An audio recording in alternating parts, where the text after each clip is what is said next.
Hello guys, कैसे हो आप लोग। आई होप आपसे बढ़िया होंगे एंड अपनी पढ़ाई बड़े तरीके से कर रहे होंगे। अब तक हमने HTML के थोड़े बेसिक कॉन्सेप्ट्स को समझ लिया था एंड आज से हम टैग्स को समझेंगे। फर्स्ट ऑफ ऑल, टैग होता क्या है, ये हमने कल क्लास में पढ़ा था कि टैग जो है वो एक मार्कअप एंटिटी है। ठीक, मार्कअप एंटिटी से मतलब क्या होता है। देखो, मार्कअप एंटिटी मीन्स लाइक आपने कोई कंटेंट लिखा, ठीक, अब उस कंटेंट को आप किसी एक टैग के अंदर लिख रहे होंगे। जो टैग होगा ना, वो उस कंटेंट को पहचानने में मदद करेगा। लाइक आपने एक पैराग्राफ टैग यूज़ करा एंड उसके अंदर कुछ 10 लाइन लिखी। कोई भी अगर उन 10 लाइनों को देखेगा और वो टैग देखेगा तो समझ जाएगा कि भाई ये 10 लाइनें जो है एक पैराग्राफ का पार्ट है। ठीक है, तो टैग में क्या देता है, एक मार्कअप दे देता है हर कंटेंट के ऊपर कि भाई ये चीज़ ये है एंड ये जो पर्टिकुलर चीज़ ये है। Okay, so through tags we can provide structure, meaning, semantics का मतलब मीनिंग होता है। Okay, and formatting to our website. इसका मतलब क्या होना है कि टैग्स का यूज़ करके हम अपनी वेबसाइट के अंदर चीज़ों को स्ट्रक्चर कर सकते हैं, सीमेंटिक्स प्रोवाइड कर सकते हैं एंड फॉर्मेटिंग मीन्स थोड़ी स्टाइलिंग, लाइक अंडरलाइन कर सकते हैं, बोल्ड कर सकते हैं, स्ट्राइक कर सकते हैं एंड एक्सेट्रा, बहुत सारी चीज़ें। ओके, सो टैग्स का अगर हम देखें तो ये टैग है HTML टैग, ये बॉडी टैग, ये हेड टैग और ये बॉडी टैग। तो हमने इनको कल समझ लिया था तब बड़े तरीके से। तो सिंपली अभी टैग है, अगर हम इन्हीं टैग्स को एक्सपेंड करके इनका opening tag and closing tag साथ में लिख के बीच में कंटेंट इंसर्ट कर देंगे, सो ये एक एलिमेंट बन जाएगा। इसको हमने कल समझा था। ओके, सो समझिए कि टैग्स का काम क्या होता है। टैग्स हमारी मार्कअप एंटिटी होती हैं एंड टैग्स के थ्रू हम अपनी वेबसाइट को स्ट्रक्चर प्रोवाइड कर सकते हैं, कंटेंट को सिमेंटिक प्रोवाइड कर सकते हैं एंड फॉर्मेटिंग कर सकते हैं अपने कंटेंट की वेबसाइट के अंदर। ओके, सो इतनी बात आपको समझ आई होगी आई होप। एंड अब हम आगे चलते हैं। सबसे पहले क्या करते हैं, टैग्स को कुछ 3 पार्ट में डिवाइड करते हैं जिसमें हमने ऊपर पढ़ा था। ओके, सो हम क्लासिफिकेशन करें टैग्स का। फर्स्ट ऑफ ऑल हम सिमेंटिक के बेस पे करते हैं। देखो, सबसे पहला टैग जो आता है हमारा H1 से H6, हमने कल इनका समझा था कि हेडिंग टैग होता है। H1 टू H6, जैसे जैसे आप H1 से H6 तक आओगे सो आपकी जो हेडिंग होगी वो लेस बोल्ड एंड थोड़ी छोटी होती जाएगी। ओके, देन आपके पास पैराग्राफ टैग होता है, एंकर टैग होता है, ordered list and unordered list tag होते हैं, table tag, table row tag, table data tag and form tag and input tag. ठीक है, फॉर्म टैग वही आप एक फॉर्म बना जहाँ पे चीज़ों को इनपुट ले रहे हो एंड जिस चीज़ से इनपुट लोगे वो इनपुट टैग के थ्रू होती है। ओके, लाइक आपको टेक्स्ट चाहिए, आपको कोई बटन्स चाहिए, ये सब। देन हम अगर स्ट्रक्चर की बात करें तो स्ट्रक्चर आप किस टैग से प्रोवाइड कर सकते हो। कल हमने पढ़ा था HTML टैग से, जिससे हम HTML के अंदर सारा का सारा अपना कोड लिखते हैं जो भी HTML का होता है। देन बॉडी टैग जहाँ पे हमारा मेन कंटेंट आता है, head tag, header tag, main tag, aside tag, footer tag, article, section, navigation, division, span tag and list item tag. अब आपको कुछ लग रहा होगा भाई आर्टिकल समझ के तो मुझे समझ आ गया कि भाई आर्टिकल की बात हो रही है यहाँ पे, तो ये भी सिमेंटिक्स में आ सकता था। आपको ना ऐसे कोई बहुत हार्ड एंड फास्ट नहीं करना कि अगर बॉडी स्ट्रक्चर टैग में ही है तो स्ट्रक्चर में ही आएगी, अगर पैराग्राफ सिमेंटिक टैग में तो इस स्ट्रक्चर में नहीं आ सकता, थोड़े थोड़े इधर उधर हो सकते हैं। ठीक है, ये हमने एक बहुत ही लेमन डिस्कशन करा है, क्लासिफिकेशन करा है इन सब चीज़ों का, ये थोड़े इधर उधर हो सकते हैं। ओके, देन अगर हम फॉर्मेटिंग की बात करें तो फॉर्मेटिंग में हमारा सबसे पहले बोल्ड टैग आता है, then italic tag, underline tag, strike tag, strong tag, then emphasize tag, superscript tag, subscript tag, then break tag, then pre tag, then आपका HR टैग होता है, देन कोड। ठीक है, अब इसमें क्या होता है, तो कल हमने कुछ समझा था कि जो हमारे टैग्स होते हैं, ज़रूरी कुछ टैग्स जो होते हैं, मेनली टैग्स जो होते हैं उनमें हमारा एक क्लोजिंग टैग भी होता है साथ में ओपनिंग टैग के। ओके, बट कुछ टैग्स ऐसे भी होते हैं जिसमें क्लोजिंग टैग नहीं होता, वो सेल्फ क्लोजिंग टैग होते हैं। उनके कुछ एग्जांपल्स हैं आपके HR tag and BR tag. इनको हमें क्लोज करने की ज़रूरत नहीं होती है, अपने आप ही एक टैग ही होता है। ठीक, अब ना थोड़ा हम कोड करके चीज़ों को सीखते हैं, बिकॉज थ्योरी अब हम कम ही रखेंगे अपनी क्लास में। ठीक है, तो चलिए, अब आपका कोड आ गया, अब आप यहाँ पे एक फाइल बना सकते हो। हमने जो पिछली बनाई थी उसी में कंटिन्यू करते हैं। आपको Shift 1 दबा के बॉयलर प्लेट कोड लेके आना है। ठीक है, अभी आप सिंपल इन चीज़ों को इग्नोर करोगे क्या चीज़ है। ओके, आप इधर आओ। सबसे पहले यहाँ पे हम क्या करते हैं, हेडिंग्स देखते हैं। ठीक, तो H1 हेडिंग की बात करते हैं। H1 हेडिंग हम यहीं पे एक लाइव प्रीव्यू खोल लेते हैं जिससे हम यहीं पे समझ सकें चीज़ों को। ठीक है, H1 हेडिंग में अगर मैं लिखूँ कि आई एम हेडिंग 1, तो ये हमने पहली चीज़ लिखी। ठीक, आपको दिख रहा है कि वो ऊपर एक हेडिंग आ गई। इसी तरीके से हमारे पास एक H2 हेडिंग भी होती है, सेम हमारे पास H3 हेडिंग भी होती है, देन सेम हमारे पास H4 हेडिंग भी होती है, देन सेम हमारे पास एक H5 हेडिंग, देन हमारे पास एक H6 हेडिंग भी होती है। ओके, अगर हम इसमें लिखें, अगर आपको ना बहुत सारे कर्सर एक टाइम पे चाहिए, आप एक ट्रिक यूज़ कर सकते हो। आपको ऑल्ट दबा के जहाँ जहाँ कर्सर चाहिए वहाँ पे क्लिक कर सकते हो, तो आपकी ना मल्टीपल कर्सर्स आ जाएंगे। ठीक, हम यहाँ पे कुछ कॉमन चीज़ लाइक IM हेडिंग लिख देते हैं, IM हेडिंग। ठीक है, इससे आप अपना टाइम बचा सकते हो। अब यहाँ पे 2 लिख सकते हो, यहाँ पे 3, यहाँ पे 4, यहाँ पे 5, देन यहाँ पे 6।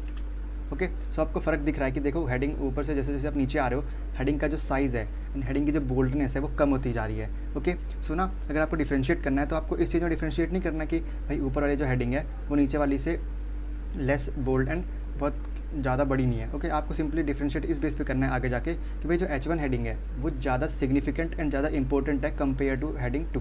ओके, सबको इससे डिफरेंशिएट करना है, यहाँ पे साइज़ का डिफरेंशिएट आपको नहीं करना है। देन हमने हेडिंग टैग के बारे में समझ लिया। अब आपके आगे माइंड में डाउट आ रहा होगा कि अगर मैं H7 हेडिंग का यूज़ करूँ और उसके अंदर कोई कंटेंट लिखूँ कि भाई मुझे कुछ आई एम हेडिंग 7 लिखना है, सो क्या ऐसा कुछ होगा कि वो हेडिंग 6 से छोटी हो जाए? सो हम इसको ट्राई करते हैं। देखो H7 लिख के ना कोई सजेशन नहीं आ रहा, इसका मतलब आपको समझ आना चाहिए कि भाई ऐसा कोई एग्जिस्ट ही नहीं करता, बट फिर भी हम एक बार ट्राई करते हैं। चलो हम H7 टैग देते हैं, यहाँ पे लिखते हैं कि I am heading 7। Okay, then इसको हम क्लोज़ करना चाहें सो ये अपने आप ही क्लोज ले लेगा। ओके, अब देखो हेडिंग 6 जो है वो तो छोटी है हेडिंग 7 से, बल्कि अगर हम इस ट्रेंड को देखें तो हेडिंग 7 जो थी वो 6 से छोटी होनी चाहिए थी, बट ये तो बड़ी निकली। बट हम एक और चीज़ देखते हैं, हम ना यहीं पे पैराग्राफ का यूज़ करते हैं और यहाँ पे मैं सेम चीज़ लिखता हूँ कि आई एम हेडिंग 8। कुछ फ़र्क दिखा आपको ना? यहाँ पे तो इन दोनों का साइज़ सेम ही है। सो आप एक चीज़ एक और गौर कर सकते हो कि अगर आप H6 के बाद कुछ भी लिखो, H7, H8, H9, H10, सो वो उसको कंसिडर एक पैराग्राफ की तरह करेगा, ना कि एक हेडिंग की तरह। ओके, सो हेडिंग जो होती है हमारी मेनली H1 से लेकर H6 तक होती है। उसके बाद अगर आप H7, H8, H9 का यूज़ करोगे सो वो उसको एक पैराग्राफ की तरह ले लेगा, ना कि एक हेडिंग की तरह। ओके, सो आपको इतनी बात समझ आई होगी। एंड मैंने यही चीज़ें जो मैं आपको समझा रहा हूँ ना टेक्स्ट फॉर्मेट में भी लिख रखी है। सो आप क्या करना, जब लेक्चर देख लो सो एक बार इस टेक्स्ट को पढ़ना, बिकॉज सेम चीज़ मैंने लिखी है, कुछ अलग नहीं है यहाँ पे। एंड देन आप अपनी कोडिंग की अगर प्रैक्टिस करोगे ना इसको पढ़ने का, तो आपके कॉन्सेप्ट बहुत ज़्यादा क्लियर हो जाएंगे अच्छे तरीके से। ओके, देन देखो हम लिख रहे थे पैराग्राफ के अंदर, हम एक और पैराग्राफ लिखते हैं। ठीक, हम यहाँ पर लिखते हैं कि आई एम लर्निंग। अब मेरा मन कर रहा है कि वेब डेवलपमेंट नीचे आए, सो मैं ऐसे करके नीचे लिख देता हूँ इसको। बट आपको पता है वही हमने पिछली बार करके देखा था ये चीज़, इससे कुछ भी नहीं हुआ था। इससे जो आपका टेक्स्ट था वो अगले लाइन में नहीं आया था। तो अब इसका तरीका क्या है अगले लाइन में लाने का? मैंने आपको बताया था कि जो HTML है वो खाली स्पेसेस को इग्नोर करती है, तो इसका सिंपल तरीका है ब्रेक टैग का यूज़ करना। देखो अगर जैसे आप यहाँ ब्रेक टैग का यूज़ करोगे तो आपकी लाइन नीचे आ गई। सो ब्रेक टैग ना एक बहुत ही इंपॉर्टेंट टैग है किस रिस्पेक्ट में कि एक क्लोजिंग टैग नहीं होता इसका कोई। अगर आप ना इसको ऐसे यूज़ करोगे सो ठीक है, बट आपको एक प्रैक्टिस रखनी है कि आप ब्रेक टैग को इस तरीके से लिखो। ठीक है, आप ब्रेक टैग को ना एक लाइन में लिख सकते हो, आपको अलग लाइन में लिखने की ज़रूरत नहीं है। देखो कंट्रोल भी करोगे तो सेम ही चीज़ हो रही है यहाँ पे। ठीक है, आप ब्रेक टैग का इस तरह से यूज़ कर सकते हो। अगर आपको मल्टीपल लाइन्स लिखवानी है तो फिर से आप ब्रेक टैग का यूज़ करो। देन यहाँ पे आप लिख सकते हो web development with my teacher, ऐसा लिख सकते हो। ओके, ये आपका सिंपल हो गया। अब ब्रेक टैग का यूज़ आपको समझ में आ गया होगा। देन हम आगे बढ़ते हैं। आगे अपने को क्या करना है, देखो हमने H1 के बारे में लिखा, हमने ब्रेक टैग पढ़ लिया, पैराग्राफ टैग हमने पढ़ लिया। अब हम हाइपरलिंक टैग के बारे में पढ़ते हैं, एंकर टैग के बारे में। इस तरीके से आप एक पेज से दूसरे पेज में अपने यूज़र को भेज सकते हो। सो आप ये टैग का यूज़ करो। अब HRF क्या होता है, देखो आप एक टैग यूज़ कर रहे हो, अगर उस टैग के अंदर कोई भी इस तरह का आपको दिख रहा है ना तो वो एट्रीब्यूट कहलाता है। तो HRF भी एक एट्रीब्यूट है। अब इस HRF के अंदर आप क्या करोगे, अपना लिंक डालोगे उस एक्सटर्नल वेबसाइट का जहाँ पे आप इसको लोड करवाना चाहते हो। सो हम लेट सपोज मुझे गूगल पे लेके जाना है, सो आपको www.google.com नहीं लिखना, बिकॉज ये एक प्रॉपर एक लिंक एड्रेस नहीं है उनका, उनके वेब एड्रेस नहीं है। ठीक है, तो आपको पूरा एकदम https/ ऐसे ऐसे करके www.google.com इस तरह से पूरा लिखना है। ठीक, अब आपने लिंक तो लिख दिया बट आपको यहाँ कुछ दिख ही नहीं रहा। सो अब आपको कुछ एक क्लिकेबल चीज़ बनानी है जिसको क्लिक करके जो पर्सन है वो रिडायरेक्ट हो जाए। ठीक है, तो उसके लिए हम यहाँ पे लिखते हैं क्लिक हेयर। अब देखो आपको वो चीज़ यहाँ पे दिख रही होगी। ठीक है, मैं जैसे इस पर क्लिक करूँगा ना सो मुझे ये गूगल के पास ले जाएगा, देखना ये आपको यहाँ ले आया। ठीक, अभी आपकी फ़ाइल यहाँ पे खुल चुकी है, यहाँ पे क्लिक करो आप, देन अब ना आपकी फ़ाइल को रिडायरेक्ट कर देगा, आप आगे गूगल पे। इसी तरीके से आपका मन कर रहा है कि आपको भाई कहीं और जाना है तो आप उसका लिंक एड्रेस डाल सकते हो। ओके, जस्ट लाइक मैं यहाँ पे जाके लिख देता हूँ www.youtube.com लिख देते हैं। चलो youtube.com, कंट्रोल सेव करके अगर हम इसमें विज़िट करें, इसको बैक लेके रिफ़्रेश करिए, देन फिर से क्लिक करिए, देन ये आपको यूट्यूब की वेबसाइट पे रिडायरेक्ट कर देगा। ठीक है, तो आपको ये समझ आया कि किस तरीके से आप हाइपरलिंक्स क्रिएट कर सकते हो। अगर आप चाहते हो कि यहाँ पे क्लिक हियर ना लिखा हुआ है, कुछ और लिखा हुआ है, तो आप वो भी अपने तरीके से कर सकते हो। आप यहाँ पे बस आपको टेक्स्ट चेंज करना है, then say that click here to go to YouTube. So इस तरीके से आप क्लिक करके जा सकते हो यूट्यूब पे। ओके, हम इसको एक काम करते हैं, अपने लाइव सर्वर में खोला जिससे आपको समझने में आसानी हो। आप लाइव सर्वर पे ऑन करके क्या होता है ना, आपको यहाँ पे कोड सेव करना पड़ेगा। ओके, सो आपको इस बात का ध्यान रखना है कि आप बिना कोड सेव करे अगर लाइव सर्वर पर देखोगे तो वो आपका कोड कुछ जो अपडेट नहीं होगा। ठीक है, तो आपको हमेशा उसको सेव करने के बाद ही अपना वो देखना है। सो हमने हाइपरलिंक क्रिएट करना सीख लिया। अभी आपका वेब पेज यहाँ खुल चुका है। ठीक है, ये सब आपका हम इसको थोड़ा बड़ा कर देते हैं, ओके, आपका टेक्स्ट भी यहाँ बदल चुका है। अगर हम इस पर क्लिक करें तो हमको फिर से यूट्यूब पर रिडायरेक्ट कर देगा। तो इसी तरीके से आप खुद से कुछ लिंक्स बना के इधर उधर जा सकते हैं। आप मल्टीपल लिंक्स क्रिएट कर सकते हो एक वेब पेज के अंदर। ओके, सो आई होप आपको बात समझ आई होगी अब तक की। देन हम आगे अपने समझते चीज़ें, मुझे क्या हमें क्या करना है। हम पहुंच चुके हैं हाइपर लिंक्स क्रिएट करना। अब हम सीखते हैं। देखो हमने वही लिखा है कि आपको इस तरीके से नहीं लिखना, आपको HTTPS के साथ लिखना है प्रॉपर्ली, तभी आप रिडायरेक्ट होंगे। ठीक है, देन अब हम सीखते हैं कि भाई लिस्ट के बारे में। ठीक, अब लिस्ट ना हमारी दो तरह की होती है। देखो, एक होती है आपकी ऑर्डर्ड लिस्ट, एक होती है अनऑर्डर्ड लिस्ट। अनऑर्डर्ड लिस्ट के अंदर आप उस तरह का डेटा डालते हो जिसमें आपको ऑर्डरिंग करने की ज़रूरत नहीं होती। लाइक सपोज मैंने आपसे पूछा कि आपका फेवरेट खाना क्या है, ज़रूरी नहीं कि आप ऑर्डर में बताओगे, आप कुछ भी बता सकते हो। भाई मुझे मैगी पसंद है, भाई मुझे फ्रूट्स पसंद है, मुझे वेजिटेबल्स पसंद है। ठीक है, बट ऑर्डर लिस्ट के अंदर क्या होता है, आपको चीज़ें ऑर्डर में डालनी पड़ती है। बिकॉज अगर आप ऑर्डर में नहीं डालोगे तो नंबरिंग की वजह से आपके जो इंस्ट्रक्शंस है वो बिगड़ सकते हैं। ठीक है, चलो हम इसको यूज़ करते हैं एक बार। आपने अनऑर्डर लिस्ट का सबसे पहले यूज़ करना है। देखो, ये आपकी एक अनऑर्डर लिस्ट बन चुकी है। अब आपको ना इसके अंदर लिस्ट आइटम इंसर्ट करने हैं। लिस्ट आइटम जस्ट लाइक मुझे मैगी पसंद है, तो मैं मैगी लिख देता हूँ। देन मुझे लिस्ट आइटम एक और चीज़ पसंद है, मुझे वही पसंद आया, अभी बनाना पसंद आया, चलो तो मैंने बनाना लिख दिया। देन अगले मुझे कुछ और जैसे याद आया कि हाँ भाई मुझे तो एक और चीज़ पसंद है, लाइक मुझे कुरकुरे पसंद है। ठीक है, सो मैंने वो लिख दिया। देन थोड़ी देर बाद याद है कि अरे मुझे तो मिल्क भी पसंद है, सो मैंने वो भी लिख दिया। ठीक, अब इसको सेव करके आप देखोगे यहाँ पे, सो देखना नीचे आपकी लिस्ट बन चुकी है। ठीक, अब यहाँ पे ना नंबरिंग नहीं हो रही, यहाँ पे आपको सिर्फ डॉट बना रखी है, तो इसलिए यहाँ पे ऑर्डर मैटर नहीं करता।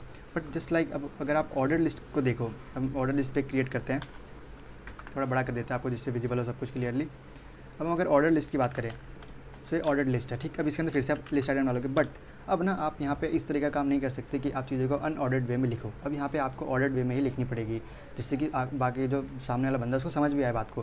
तो लेट्स हम देखते हैं कि हम पानी कैसे पीते हैं। सिंपली एक बोतल रखिए सामने, आपको इंस्ट्रक्शन देने की, आपको इस तरह से पानी पीना है। ठीक, सो चलो चाय कैसे बनाते हैं वो देखते हैं। तो फर्स्ट ऑफ ऑल आपको क्या चाहिए होता है, फर्स्ट ऑफ ऑल आपको चाहिए होता है you need milk, you need water. ठीक, टू बॉयल, आपको वाटर चाहिए होता है बॉयल करने के लिए। ठीक, अगर हम इसको देखें कोड को वहाँ पे जाके, तो देखना नंबरिंग तो चल गई। सबसे पहले आपको चाहिए होगा पानी बॉयल करने के लिए। ठीक, देन आपको लिस्ट आइटम पे एक और ऐड करो। देन क्या करना होता है, then boil water with tea. ठीक है, आपको जो चाय पत्ती होती है उसके साथ बॉयल करना होता है वाटर को। देन आपको ऐड करना होता है milk, add milk into the जो भी आप बर्तन यूज़ कर रहे हो। ठीक है, यूटेंसिल, आपको मिल्क ऐड करना है। देन आपको जो भी आपको, मुझे इतना ज़्यादा कुछ पता नहीं इसके बारे में। ठीक है, सिंपली देन आपको बन जाने का सर्व कर देनी है। ठीक, सो हमने एक प्रॉपर ऑर्डर में लिखा है इस चीज़ को। सो हमको ऑर्डर में दिख भी रही है 4 चीज़। ठीक है, तो फर्स्ट सेकंड थर्ड फोर्थ, तो इसमें आपको ऑर्डर में लिखना पड़ता है बिकॉज ये नंबरिंग खुद जा रही है। सो अब आपके मन में आ रहा होगा कि भाई मेरे को 1 2 से स्टार्ट नहीं करनी है, मेरे को तो 101 से स्टार्ट करनी है। सो ये हम किस तरीके से करेंगे। सो इसका एक ट्रिक होता है, ट्रिक नहीं मतलब इसका एक तरीका होता है कि आप यहाँ पे वैल्यू का यूज़ कर सकते हो। वैल्यू मीन्स क्या, समझे नहीं। जैसे देखो मैं आपको समझाता हूँ, आप आओ इधर नोट्स की तरफ आइए। देखिए हमने इसका समझा लिस्ट किस तरीके से क्रिएट करते हैं, लिस्ट आइटम्स क्या होते हैं। ठीक, आपको डॉटेड फॉर्म में दिखेगी। अपना कुछ एमएट्स के शॉर्टकट्स भी होते हैं जिसके थ्रू आप ये काम बहुत इजीली कर सकते हो, उनको हम आगे सीखेंगे। ओके, जस्ट लाइक हमने एक ऑर्डर लिस्ट बनाई एंड लिस्ट आइटम्स सेट कर दिया ये।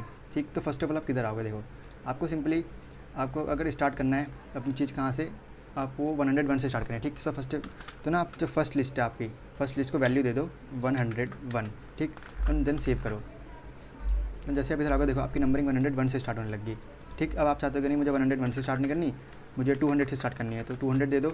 अब उसके बाद की खुद से अपने अकॉर्डिंग चालू हो जाएंगी। ठीक, ठीक है, तो ये आपका सिंपल सा बेसिक था किस तरीके से आप अपनी काउंटिंग को 200 से अभी अपने मन मर्जी की जो नंबर है वहाँ से स्टार्ट करवा सकते हो। देन थोड़े एमएट से शॉर्टकट देखते हैं।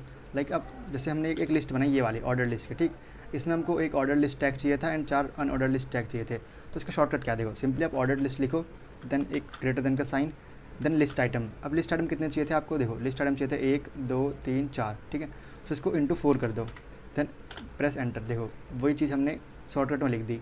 ठीक है, तो ये होते हैं आपके एमएट्स के शॉर्टकट। अब आपको कुछ और एमएट के शॉर्टकट में अगले आने वाले लेक्चर्स में बताऊंगा, जिससे कि आपकी कोडिंग स्पीड बहुत फास्ट हो जाएगी एंड आप एफिशिएंटली कोडिंग कर पाओगे HTML के अंदर। ओके, देन हमने ये समझ लिया कि वैल्यू किस तरह से ऐड करते हैं। ठीक है, अब आपका मन में आ रहा होगा कि भाई नहीं मुझे जो है मुझे 1 2 से स्टार्ट नहीं करनी, भाई मैं चाहता हूँ कि मेरी जो काउंटिंग हो वो रोमन से हो जाए या फिर ए से हो जाए, देन छोटे या फिर कैपिटल लेटर से। तो उसके लिए आपके पास होता है टाइप। ठीक, अब टाइप में देखो आपको सजेशन दे रहा था, अगर आप ढंग से देखो एक बार, देखो टाइप में अगर आप इस ए का यूज़ करोगे सो आपकी जो नंबरिंग है वो इस ए वाले से स्टार्ट हो जाएगा। ठीक, देन आप इस बड़े ए का यूज़ करोगे तो आपकी जो उसको जो नंबरिंग दे रहा है वो बड़े ए से देने लग जाएगी, बड़ा ए बड़ा भी बड़ा चीज़। ठीक, एंड अगर आप छोटे आई का यूज़ करोगे तो आपकी लोअर रोमन में हो जाएगी, देन बड़े रोमन में, एंड देन नंबर टाइप में। ठीक, तो हम इस सबको एक बार ट्राई करते। चलो हम टाइप में इक्वल्स टू डाल के यहाँ पे डालते। सबसे पहले हम चाहिए नंबरिंग, तो 1 से, जैसे हम 1 करेंगे सो देखो यहाँ पे जो आपकी वो होगी नंबरिंग 1 से चालू हो रही है सिंपल। देन अब आप चाहते हो कि नहीं मुझे बड़े ए से करनी है स्टार्ट, सो बड़े ए से करके सेव करके आप देखो। सो देखो बड़े ए से यहाँ पे तो हो गई, बट अब दिक्कत क्या आएगी ना, आपको सब में नीचे देना पड़ेगा। सो एक प्रॉपर वे नहीं है, ठीक, बिकॉज अभी हमने क्या देखा था, वैल्यू टैग। जो वैल्यू टैग आप यहाँ यूज़ करते हो, बट इस टाइप टैग को ना आपको यहाँ पे यूज़ नहीं करना होता। कंट्रोल सी क्लिक, देन आपको अब आपको जो ये नंबरिंग है वो पूरे लिस्ट ऑर्डर में, पूरे ऑर्डर लिस्ट में फॉलो करवानी है। सो आपको लिस्ट आइटम में ना देके आपको मेन ऊपर देनी पड़ती है, ठीक है। आप यहाँ पे डिफाइन करोगे टाइप अपना, देन आपको बड़े ए से टाइप करना, ठीक, कंट्रोल एस। अब देखना आपकी जो होगी वो चालू हो जाएगी, ठीक। देन आपको अगर रोमन में करवानी, छोटे रोमन में, तो आप छोटा आई से स्टार्ट करो अपनी काउंटिंग। देखो अब छोटे आई से स्टार्ट हो चुकी है रोमन के अंदर। नहीं आपको कैपिटल रोमन में करवानी है तो बड़ा आई डाल के कर सकते हो। अब आपके देखना बड़े आई से हो गई, ठीक है। अब आप चाहते हो छोटा ए से स्टार्ट हो जाए, सो ये भी हो सकता है यहाँ पे, ठीक है। तो आप एक बेसिक आइडिया ले चुके हो। आपको क्या करना है ना, सिंपली अभी आप लेक्चर देखने के बाद मेरे नोट्स को दोबारा पढ़ लो। मैंने यहाँ पे सब कुछ लिख रखी है, ठीक है। आप सब बड़े आराम से समझ जाओगे। फिर हमने ये सब चीज़ें क्लियर कर लिया है, ठीक है। हमने स्टार्ट कीवर्ड का थोड़ा देखते चलो। स्टार्ट कीवर्ड में क्या होता है ना, सिंपली स्टार्ट कीवर्ड को भी आप यहीं पे दोगे, है ना। यहाँ पे आप बीच में से स्टार्ट कर सकते हो, बट इसकी कंडीशन एक होती है कि आप यहाँ पे सिर्फ नंबरिंग कर सकते हो, मतलब 51 से स्टार्ट हो जाए, ठीक। तो देखते हैं 51 से स्टार्ट हो चुकी है, बिल्कुल हो चुकी है। आप यहाँ पे ना वही सेम चीज़ चल रही है टाइप वाला, बट आप यहाँ पे लिस्ट आइटम में ना देके सीधे यहाँ मेन पे स्टार्ट दे रहे हो, ठीक। बट स्टार्ट ना हमेशा आपकी नंबरिंग ही ले सकता है, नंबर के अलावा कोई चीज़ एक्सेप्ट नहीं करता स्टार्ट, ठीक है। अब आपने थोड़ी देख ली किस तरह से नंबरिंग ऐड करते हैं हम। तो अब मेजर डिफरेंस क्या आता है दोनों के बीच। देखो ऑर्डर लिस्ट में आप उसका यूज़ तब करोगे जब आपको चीज़ें एक ऑर्डर्ड वे में प्रेजेंट करनी है, बट अनऑर्डर लिस्ट को आप तब यूज़ करोगे जब आपको कोई ऑर्डर फॉलो नहीं करना, आप सिंपली कुछ भी लिख सकते हो वहाँ पे, ओके। सो हमने ये चीज़ समझ ली कि क्या होती है आपकी ऑर्डर लिस्ट, क्या होती है आपकी अनऑर्डर लिस्ट, क्या होता है आपका anchor tag, paragraph, heading tag and बहुत सारी चीज़ें, ठीक है। आई होप आपको ये समझ आई होगी। अब हम आगे थोड़ा टेबल्स को देखते हैं। अब टेबल्स क्या होती है, अब HTML के अंदर टेबल्स इस तरह से होती हैं, ठीक। अब ये तो बहुत बेसिक टेबल है। सो टेबल के अंदर क्या होता है, देखो टेबल के अंदर होता है आपकी इस तरह से जाने वाली होती है, रोज़ होती हैं, ठीक। ये रो 1, ये रो 2 जा रही है आपकी, इस तरीके से आपकी रो 3 जा रही है, देन इसी तरीके से आपकी रो 4 एंड लास्ट में आपकी कौन सी है, रो 5, ठीक। सो आपकी 5 रो है टेबल के अंदर। और इस तरीके से जो वर्टिकली होती है आपकी कॉलम 1, कॉलम 2, देन आपका कॉलम 3 होता है, ठीक। सो आपकी जो हॉरिजॉन्टल है वो रो होती है एंड जो आपकी वर्टिकल है वो आपकी कॉलम होता है, ठीक। जो एक बॉक्स होता है, सिंपली जो एक ये बॉक्स है इसको आप कहते हो सेल। ये आपका एक सेल होता है, ये आपका एक सेल है, ठीक। ये आपका एक सेल है, ये आपका एक सेल, ये एक सेल, ठीक। सो आप पे आपके सेल कितने हैं अगर आप काउंट करना चाहो तो आपके 3 इस तरफ एंड 1 2 3 4 1 2 3 4 5 तो 15 सेल्स हैं एंड आपकी यहाँ पे 1 2 3 4 5 रो है एंड 3 कॉलम है, ठीक। सो आप बेसिक एक समझ चुके स्ट्रक्चर किस तरह से टेबल का होता है, ठीक है। सो अब देखो टेबल के अंदर ना सबसे पहले आप टैग लेते हो, टेबल टैग। अब टेबल टैग के अंदर आपके पास होता है table row tag. Table row कौन सी, एक टेबल रो, ठीक। अब एक टेबल रो के अंदर कितने डेटा हैं, देखो 1 डेटा, 2 डेटा, 3 डेटा। सो आपको 3 टेबल डेटा को भी नीचे मेंशन करना पड़ता है। हम इस टेबल को बना के देखते हैं, ठीक है। चलो आपको टेबल बनानी है, नीचे आते हैं, हम टेबल टैग को सबसे पहले कॉल करते हैं। अब टेबल टैग के अंदर सबसे पहले क्या है, देखो सबसे पहले है आपको सबसे पहले रो काउंट करनी है। तो देखो 1 रो, 2 3 4 5, ठीक है। सो 5 रोज़ है। सो हम 5 TR बनाते हैं, 5 टेबल रोज़ को हम काउंट कर देते हैं, ठीक है। तो हमको 5 टेबल रोज़ मिल गई। अब एक टेबल रो के अंदर कितने डेटा हैं, 1 डेटा, 2 3, सो 3 सब में ये, हाँ। सो अब हमें क्या करना है, हर टेबल रो के अंदर 3 डेटा टैग लाना है, ठीक है। TD मतलब टेबल डेटा, इनको 3 लाना है, ठीक। देखो ऐसे, और सेम चीज़ हमको किस में चाहिए, हर रो में। कंट्रोल C, को इधर भी चाहिए, हमको इधर भी चाहिए, इधर भी चाहिए, इधर भी चाहिए। कंट्रोल V, ठीक है। ये ऐसे हो गया अब, ठीक है। तो हमने एक बेसिक सा ऐसे बना दिया किस तरीके से। अब ना इसमें थोड़ा टाइम लगा। अब इसको अगर शॉर्टकट करना चाहें तो देखो कैसे कर सकते हैं। हमको चाहिए, देखो टेबल रो, कंट्रोल/ इनको हम एकदम कमेंट करते हैं बढ़िया तरीके से एंड फिर से बना, देखो फिर से एक बार एनालाइज़ करो इसको। आपको क्या चाहिए, आपको चाहिए यहाँ पे सबसे पहले आप देखो आपको टेबल टैग तो कॉल करना ही है, ओके। देन आपको करनी है 1 2 3 4 5 टेबल रो, मतलब 5 TR टैग करने हैं, ठीक है। सबसे पहले आपको क्या करना है, टेबल, देखो टेबल को टैग को हमने कॉल करा, ठीक। देन आपको चाहिए टेबल रो, कितनी, 5, ठीक है। देन आपको आगे भी कुछ चाहिए, आपको हर टेबल रो के अंदर 3 टेबल डेटा चाहिए। हर टेबल के अंदर देखो, हर TR के अंदर आपको चाहिए 3 डेटा, ठीक है। अब ये बताओ सही है या नहीं, हमको ना इससे एक ही रो में मिलेगा, ठीक। थोड़ा हमने गलती करी यहाँ पे, देखो आपको क्या करना है, आपको समझ होएगा, ठीक है। आप थोड़ा देखो, अभी आपको शायद नहीं समझ में आएगा बिकॉज फर्स्ट में मेरे को भी नहीं आया था, बट आपको समझ आ जाएगा धीरे धीरे। देखो अगर समझो यहाँ पे मैंने क्या, मैंने सबसे पहले टेबल को कॉल करा, ओके। देन मैंने क्या करा, मैंने TR टैग के अंदर 4 TD टैग को कॉल कराया कि मुझे एक टेबल टैग के अंदर 3 TD टैग चाहिए और ऐसे हमको 5 TR टैग चाहिए, ठीक है। अब मैं इसको एक बार रन करके देखता हूँ मुझे डिज़ायर मिला या नहीं आंसर। देखो वही ऊपर वाला कोड छप गया एकदम, देखा TR टैग के अंदर मुझे 3 TD टैग मिल गए, एक मुझे टेबल रो टैग के अंदर 3 TD, और मुझे वही चीज़ 5 बार मिल गई। तो कोड जो एकदम सेम है ऊपर की तरह, ठीक। तो इस तरीके से आप एमएड्स की एब्रीविएशन को यूज़ कर सकते हो। अब हम इसमें अगर टेबल डेटा भरे, देखो सबसे पहला नेम है, ठीक, तो मुझे यहाँ पे नेम भरना पड़ेगा, नेम। देन दूसरा मेरे को क्या है, क्लास, तो मुझे इसमें क्लास भरना पड़ेगा। देन तीसरा मेरे पास है रोल नंबर, सो यहाँ पे आपको रोल नंबर भरना पड़ेगा, ठीक। देन आपके इसी तरीके से आपको ये चीज़ भरनी पड़ेगी। तो पहले हम देखते हैं कि रन कर भी रहा है या नहीं। हमने कंट्रोल सेव करा, फिर हम जाते हैं अपनी इसमें, नीचे देखते हैं तो भाई आया तो सही कम से कम, बढ़िया लाइन ही नहीं आई। हम लाइनों को भी ऐड करेंगे। फर्स्ट हम आगे और करते हैं, देखो हमने टेबल 1 का डेटा तो भर दिया, अब हमको टेबल 2 का डेटा चाहिए, तो हमको A14 भरना है, ठीक, A14। सो हम इसको भरते हैं A, फिर हम यहाँ पे भरते हैं 1, यहाँ पे हम भरते हैं 4।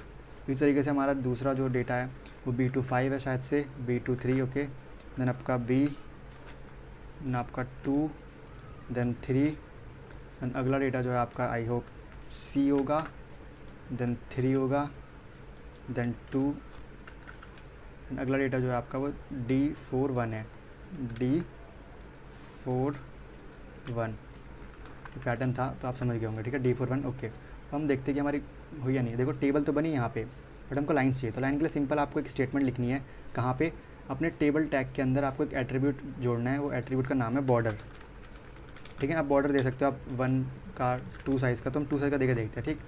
तो देखो अब आपकी वो भी आ चुकी है। तो हमने प्रॉपर एक टेबल बनाना भी सीख लिया, किस तरीके से टेबल को बनाते हैं, ओके। सो आई होप आप अभी तक की वीडियो आपको बड़े तरीके से समझ में आई होगी।